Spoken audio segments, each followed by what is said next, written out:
Hello dear friends, परमाणु ऊर्जा विभाग की तरफ से दो प्रकार के नोटिफिकेशन जारी किए गए हैं दोस्तों। जो कि पहला नोटिफिकेशन आपका निकल के आ रहा है electronics corporation of India limited Hyderabad की तरफ से। उसके बाद से दूसरा नोटिफिकेशन जो निकल के आ रहा है nuclear power corporation of India limited Narora Uttar Pradesh से आप लोग का नोटिफिकेशन निकल के आ रहा है दोस्तों। इसमें हम लोग दोनों नोटिफिकेशन के बारे में जानकारी लेने वाले हैं। एज क्वालिफिकेशन सिलेक्शन प्रोसेस, उसके बाद से डीवी मेडिकल एग्जाम होगा नहीं होगा, हर एक चीज़ों के बारे में जानकारी लेंगे। उससे पहले मैं जानकारी ये दे दूं कि ये जो परमाणु ऊर्जा विभाग की तरफ से दो नोटिफिकेशन जारी किए गए हैं नरोरा की तरफ से, उसके बाद से हैदराबाद की तरफ से। ये भर्ती प्रक्रिया आप लोग की अप्रेंटिसशिप की भर्ती रहने वाली है।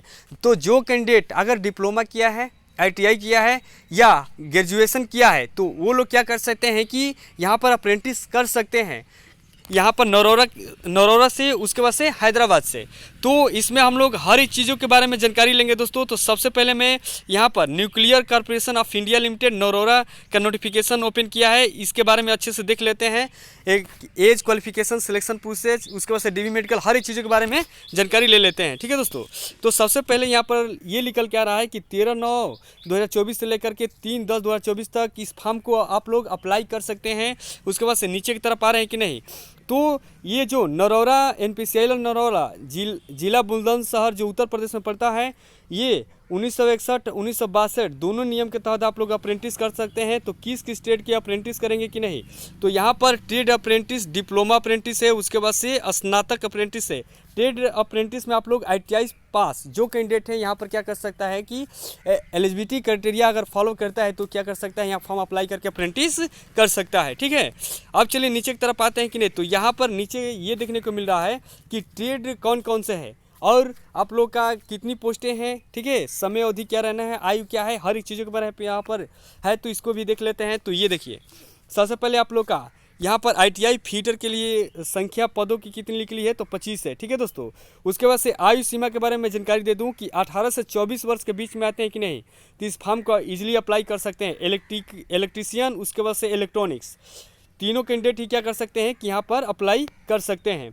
कितने से, तो 18 से लेकर के कितने, 24 वर्ष के बीच में। और यहाँ पर सेंट्रल गवर्नमेंट के अकॉर्डिंग भी आयु में भी छूट देखने को मिलती है, जो कि OBC को 3 ईयर्स है, उसके बाद से SC ST को 5 ईयर्स, PWD कैंडिडेट है तो आप लोग को 10 ईयर्स का आप लोग को छूट देखने को मिलता है। और यहाँ पर अप्रेंटिसशिप की अवधि क्या रहने वाली है, तो 1 वर्ष की अप्रेंटिसशिप की अवधि रहेगी। आप देखिए अप्रेंटिस करते वक्त आप लोग का कितना पे रखा गया है, तो देखिए आप लोग का कितना मिलेगा तनख्वाह 1 महीने का कि नहीं, तो 7,700 रुपये आपको 1 महीने का वेतन रखा गया है। उसके बाद से नीचे की तरफ आ रहे हैं कि नहीं, तो यदि 2 साल की ITI का कोर्स किए हैं कि नहीं, तो 8,050 रुपये हैं। यदि 1 साल की ITI किए हैं कि नहीं, तो 7,700 रुपये हैं। तो दो वर्ष वाले ITI के कैंडिडेट जो होंगे कि नहीं, तो 8,050 रुपये आप लोग को मिलेंगे। उसके बाद से नीचे की तरफ आ रहे हैं कि नहीं, तो डिप्लोमा वाले कैंडिडेट हैं इसमें, जो कि मैकेनिकल का है, इलेक्ट्रिकल का है, उसके बाद से इलेक्ट्रॉनिक्स का है। यहाँ पर पोस्ट दिए हुए हैं दोस्तों, 5 है, 3 है इलेक्ट्रिकल का, उसके बाद से इलेक्ट्रॉनिक्स का यहाँ पर 2 पोस्ट है। इनका भी देख लीजिए। तो आयु सीमा क्या है कि नहीं, तो 25 वर्ष है, 18 से 25 वर्ष के बीच में तो अप्लाई कर सकते हैं। आयु आप लोग को छूट देखने को मिलेगा। उसके बाद से इसका भी अवधि क्या है, तो 1 ही वर्ष का आप लोग का अप्रेंटिस करने को मिलेगा। ठीक है दोस्तों। तो यहाँ से आप लोग देख लीजिएगा, इलेक्ट्रीशियन के लिए 16 पोस्टें हैं, उसके बाद से मैकेनिकल के लिए 9 पोस्टें हैं। उसके बाद से डिप्लोमा होल्डर वाले कैंडिडेट जो हैं तो नीचे की तरफ मिला लीजिएगा। उसके बाद से यहाँ पर स्नातक, ठीक है, ग्रेजुएट अप्रेंटिस वाले जो हैं मैकेनिकल का 5 पोस्ट है, इलेक्ट्रिकल का यहाँ पर 3 पोस्टें हैं, सिविल के लिए 2 पोस्टें हैं। इनकी सैलरी कितनी है, तो 9,000 रुपये रहने वाली है। 18 से 26 वर्ष के बीच में आते हैं तो अप्लाई कर सकते हैं। सेंट्रल गवर्नमेंट के अकॉर्डिंग आप लोग आय में भी छूट देखने को मिला है, जो कि OBC के लिए यहाँ पर 3 ईयर्स है, SC ST के लिए 5 ईयर्स, PWD कैंडिडेट के लिए 10 ईयर्स का छूट मिलेगा। उसके बाद से यहाँ पर ट्रेड वाइज और कास्ट वाइज यहाँ पर क्या हुआ है कि वैकेंसी को बांटा गया है कि ITI फीटर के लिए यहाँ पर, SC के लिए यहाँ पर 5 पोस्टें हैं। ठीक है, OBC NCL के लिए 7 पोस्टें हैं, EWS के लिए 2, UR के लिए 11 हैं। कुल 25 सीटें आप लोग देखने को मिल रही है। ST के लिए यहाँ पर किसी भी प्रकार का सीट का प्रावधान नहीं है। ठीक है। उसी तरह से नीचे की तरफ आप लोग आइए, तो यहाँ पर इलेक्ट्रीशियन का है, मैकेनिकल का है, तो इन चीज़ों को मिला लीजिएगा। ये बस ITI पास के लिए है। उसके बाद से यहाँ पर डिप्लोमा होल्डर के लिए यहाँ पर नीचे की तरफ है, मैकेनिकल के लिए सारा चीज़ दिया हुआ है कास्ट वाइज, कुल सीटें यहाँ पर दी हुई है, इलेक्ट्रिकल का, इलेक्ट्रॉनिक्स का। फिर नीचे की तरफ आते हैं तो ग्रेजुएट अप्रेंटिस के लिए यहाँ पर मैकेनिकल का, उसके बाद से इलेक्ट्रिकल का, सिविल का, यहाँ पर कुल पोस्ट दी हुई है, इधर कास्ट के वाइज दिया है, तो आप लोग इस चीज़ को मिला करके फॉर्म को अप्लाई कर सकते हैं। फिर नीचे की तरफ आ रहे हैं तो मैंने छूट के बारे में ये जानकारी दे दिया है। उसके बाद से यहाँ नीचे की तरफ आने के बाद से ये सारे ट्रेड के बारे में जानकारी है कि किस किस ट्रेड के लिए है, क्वालिफिकेशन के बारे में है, तो क्वालिफिकेशन मैंने बता दिया है। देखिए जिस ट्रेड के लिए यहाँ पर डिप्लोमा होल्डर कैंडिडेट है कि नहीं, तो इलेक्ट्रिकल, मैकेनिकल, उसके बाद से इलेक्ट्रॉनिक्स के लिए वो क्या है कि डिप्लोमा अच्छे से क्वालिफाई होने चाहिए, न कि बैक वाले, ठीक है, उनके पास सर्टिफिकेट आ गए हैं तभी फॉर्म को अप्लाई कर पाएंगे। उसके बाद से ITI कैंडिडेट उसी तरह से आप लोग क्या कर सकते हैं कि अप्लाई कर सकते हैं। उसके बाद से क्वालिफिकेशन रिक्वायरमेंट के बारे में यहाँ पर नीचे की तरफ जानकारी है। उसके बाद से फुल टाइम रेगुलर के बारे में जानकारी है, तो बस 10+ ITI, उसके बाद से 10+ डिप्लोमा, उसके बाद से यहाँ पर ग्रेजुएशन वाले कैंडिडेट क्या कर सकते हैं कि अप्लाई कर सकते हैं। उसके बाद से फिर नीचे की तरफ आते हैं, जो मेन जानकारी है उसके बारे में ही हम लोग देखने वाले हैं। अब चलिए नीचे की तरफ आते हैं, तो यहाँ पर प्रशिक्षण का स्थान कहाँ होगा, तो आप लोग अप्रेंटिस कहाँ करेंगे, तो इस चीज़ के बारे में यहाँ पर है नरौरा परमाणु विद्युत केंद्र, जो कि बुलंदशहर उत्तर प्रदेश में पड़ता है, यहाँ पर आप लोगों को करना है, ठीक है। नीचे की तरफ आते हैं कि नहीं, तो शारीरिक मापदंड के बारे में है कि आप लोग का मेडिकल भी होगा, जो कि नॉर्मल मेडिकल लिया जाता है, ठीक है, कि आप लोग अच्छे से देख पाते हैं, सुन पाते हैं इन चीज़ों के बारे में। और उसके बाद से यहाँ पर फिजिकल रिक्वायरमेंट भी रखा गया है, जिसकी ऊंचाई 137 सेंटीमीटर से अधिक होना चाहिए। उसके बाद से वजन आप लोग का 25.4 kg से ऊपर होना चाहिए। छाती का फुलाव आप लोग का 3.8 सेंटीमीटर से ऊपर होना चाहिए, ठीक है। ये सारी चीज़ें रही। अब देखिए चयन प्रक्रिया के बारे में यहाँ पर इम्पोर्टेंट जानकारी है NPCIL के लिए, ठीक है। तो इसके बारे में मैं जानकारी दे दूँ कि जो नरौरा जिला बुलंदशहर में 16 किलोमीटर के दायरे तक जितने भी गांव आते हैं, ठीक है, वही कैंडिडेट इस फॉर्म को अप्लाई करेंगे और उनको सबसे ज़्यादा वरीयता दिया जाएगा। अगर इनसे सीट बच जाता है तो उसके बाद से अदर जितने भी कैंडिडेट हैं क्या कर सकते हैं कि वहाँ पर फाइट कर सकते हैं। इसके कहने का मतलब है कि ऑल इंडिया से कैंडिडेट अप्लाई कर सकते हैं, लेकिन यहाँ पर जो नरौरा बुलंदशहर से संबंधित जो 16 किलोमीटर के परिधि के अंदर जो कैंडिडेट आते हैं वहाँ का निवास होना चाहिए, उन लोगों को सबसे ज़्यादा वरीयता दिया जाएगा, ठीक है। अब चलिए नीचे की तरफ आते हैं। नीचे की तरफ ये क्वालिफिकेशन के बारे में है। उसके बाद से नीचे की तरफ सिलेक्शन प्रोसेस है कि आप लोग का पेपर होगा नहीं होगा। दोस्तों यहाँ पर किसी भी प्रकार का एग्ज़ाम नहीं होने वाला है NPCIL नरौरा में, ठीक है, अप्रेंटिसशिप के लिए। यहाँ पर बस आप लोग जिस ट्रेड से अप्रेंटिस करना चाहते हैं उस क्वालिफिकेशन में आप लोग के जो भी हायर मार्क्स है उसके कट ऑफ जारी किए जाएंगे, ठीक है। इसके कहने का मतलब है कि जैसे मान लीजिए कि मैं 10+ ITI फॉर्म अप्लाई किया हूँ फीटर से, तो यहाँ पर ये क्या किया है कि अभ्यर्थी की शॉर्ट लिस्टिंग प्रक्रिया ट्रेड संकाय में प्राप्त अंकों के प्रतिशत के आधार पर की जाएगी, ठीक है। ये चीज़ें कह रहा है, यानी कि ITI में जो कैंडिडेट का हायर परसेंटेज है उनका यहाँ पर सिलेक्शन हो जाना है, जैसे 80% से एबव है उनका सिलेक्शन हो जाना है। फिर नीचे की तरफ आ रहे हैं कि नहीं, तो यहाँ पर कह रहा है कि अगर सेम मार्क्स मिल रहे हैं कि नहीं, तो उन कैंडिडेटों को वरीयता दिया जाएगा जिनकी आयु अधिक होती है। ये शुरू से ही चलता है प्रक्रिया, तो इसमें किसी भी प्रकार का एग्ज़ाम नहीं होना है, ठीक है। मेडिकल के बारे में प्रक्रिया मैंने बता दिया, ठीक है, इसमें किसी भी प्रकार का एग्ज़ाम नहीं होगा। तो आप लोग क्या करिए कि इस फॉर्म को बिल्कुल ही अप्लाई कर दीजिएगा। ऑल इंडिया से कैंडिडेट इसमें क्या कर सकते हैं कि अप्लाई कर सकते हैं। अब चलिए शर्तों के बारे में यहाँ पर नीचे की तरफ जानकारी है, email ID, ये फॉर्म अप्लाई करने की प्रक्रिया के बारे में जानकारी है। यहाँ पर पुलिस वेरिफिकेशन के बारे में जानकारी है, ठीक है। जैसे ही आप लोग शॉर्ट लिस्ट कर लिए जाते हैं तो ये चीज़ें सब लगने वाली है। फिर नीचे की तरफ आइए। नीचे की तरफ आने के बाद से उसके बाद से रोजगार की वैधता के बारे में ये जानकारी है कि आप लोग बस अप्रेंटिसशिप के लिए यहाँ पर NPCIL में जॉब करेंगे, यहाँ पर जॉब के लिए दावा नहीं कर सकते हैं NPCIL को। ये चीज़ें यहाँ पर साफ साफ मेंशन है। अब चलिए नीचे की तरफ आते हैं थोड़ा सा और नीचे यहाँ पर ये चीज़ें मैंने पहले से ही बता दिया है अस्थायी पते के बारे में। इसके बाद ही जो कैंडिडेट होंगे उनको क्या किया जाता है, वरीयता दिया जाएगा। फिर नीचे की तरफ आते हैं, डेट फॉर्म अप्लाई के बारे में मैंने बता दिया है, ठीक है, सारी चीज़ें हो गई। ये यहाँ पर ये चीज़ें है कि क्या क्या लगेगा, ये सारी चीज़ें रहीं।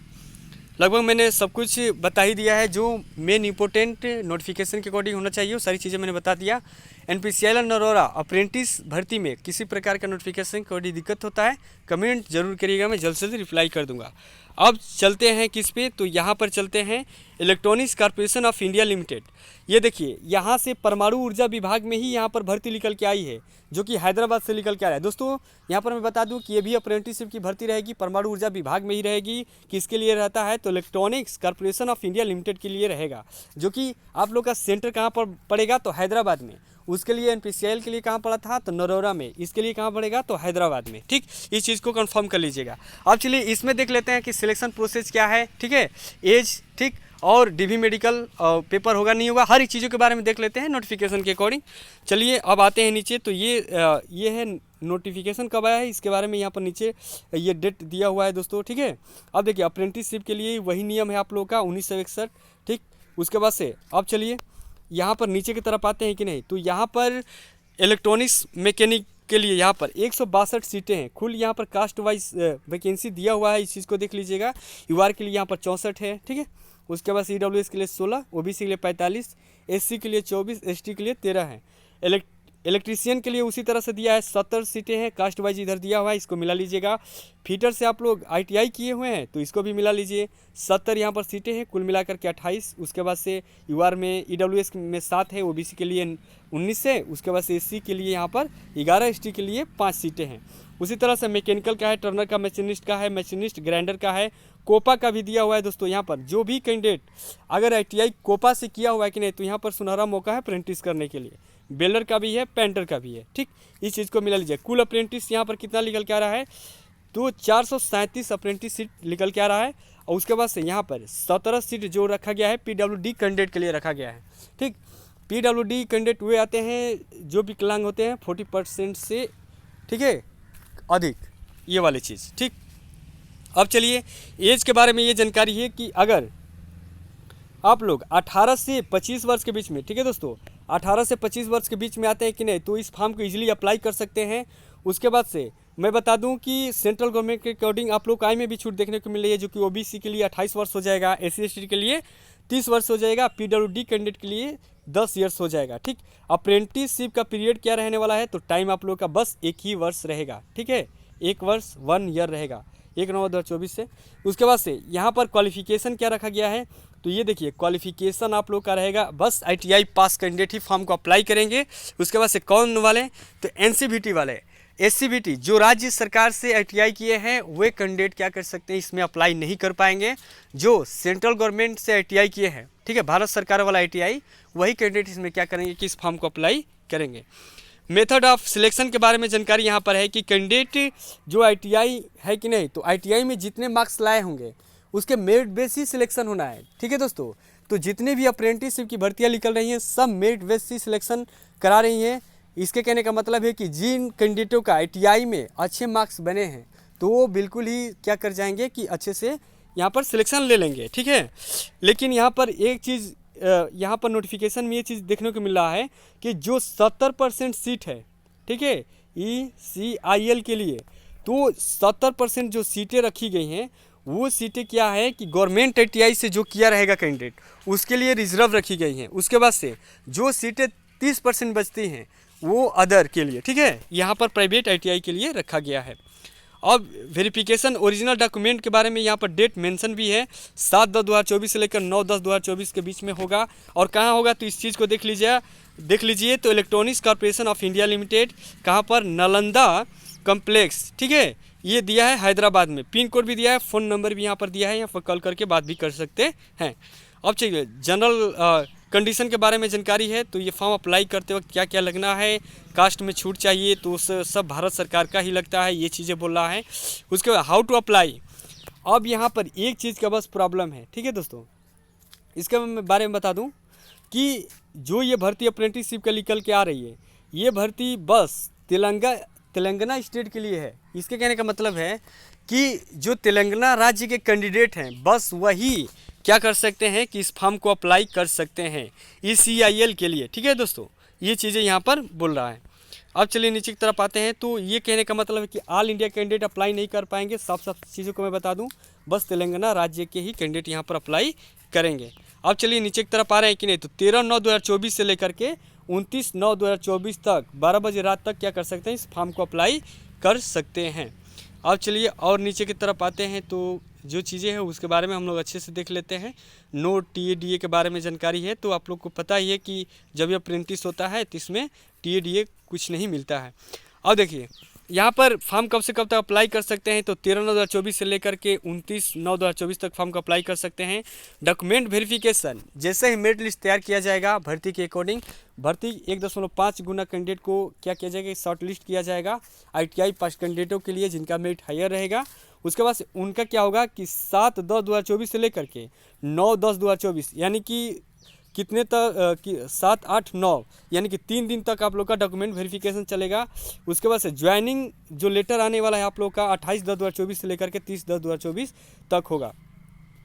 अप्रेंटिस ट्रेनिंग कब से चालू हो जानी है आप लोग का, तो 1/11/2024 से आप लोग की अप्रेंटिस ट्रेनिंग चालू हो जाएगी। ये अप्रेंटिस ट्रेनिंग आपकी कब तक चलेगी कि तो 1 वर्ष तक चलने वाली है। ठीक है, ये सारी चीज़ें रही दोस्तों। अगर नोटिफिकेशन के अकॉर्डिंग कोई दिक्कत होता है electronics corporation of India limited में, तो आप लोग क्या करिए, कमेंट करिए, मैं जल्द से जल्द रिप्लाई कर दूंगा। अप्रेंटिस करने के बहुत सारे फ़ायदे होते हैं दोस्तों। लास्ट में मैं एक चीज़ बता दूं कि अप्रेंटिस करने के बहुत सारे फ़ायदे होते हैं। ठीक है, तो इसमें जो रूल लगाया है ये आप लोग का 1961 भारत सरकार का अप्रेंटिस होता है। अगर ये आप लोग 1 वर्ष का अप्रेंटिस आप लोग किए हुए हैं तो यहाँ पर सबसे सुनहरा मौका मिलता है, रेलवे देती है। ठीक है दोस्तों, अगर 1 वर्ष का आप लोग अप्रेंटिस कर लेते हैं, भारत सरकार वाला जो कि 1961 का रूल एग्जीक्यूटिव एक्ट को पारित करता है, अगर इसको आप लोग पूरा कर लेते हैं, ठीक है, तो जो रेलवे में लेवल नंबर 1 की जो पोस्टें आती है, ग्रुप डी वाली पोस्टें, तो उसमें आप लोग का 20% जो सीटें होती हैं कि नहीं, तो इन कैंडिडेटों के लिए, इस अप्रेंटिसशिप वाले कैंडिडेटों के लिए क्या होता है कि सीट को रिजर्व रखा जाता है। इसमें अदर कैंडिडेट क्या करते हैं कि फाइट नहीं करते हैं। यहाँ पर बहुत सुनहरा मौका मिलता है। और मैं जानकारी दे दूँ कि भारत सरकार की बहुत सी सारी भर्तियाँ आती हैं जिसमें क्या होता है कि 10+ ITI के साथ साथ अप्रेंटिसशिप मांगता है, जहाँ पर नाम मात्रा का भी कंपटीशन नहीं रहता। तो अगर आप लोग के पास टाइम है अप्रेंटिसशिप करने का तो बिल्कुल ही अप्रेंटिस करिए, बिल्कुल सोचिए मत। अप्रेंटिस करने से बहुत सारे आपको फ़ायदे मिलते हैं। ठीक है, चलिए दोस्तों, सारी जानकारी मैंने लगभग बता ही दिया है। अगर कोई फिर भी दिक्कत होता है तो कमेंट जरूर करिएगा, मैं जल्द से जल्द रिप्लाई कर दूंगा। वीडियो में जानकारी आप लोग को अच्छी लगी है तो वीडियो को लाइक करिए, चैनल को सब्सक्राइब करिएगा। थैंक यू दोस्तों।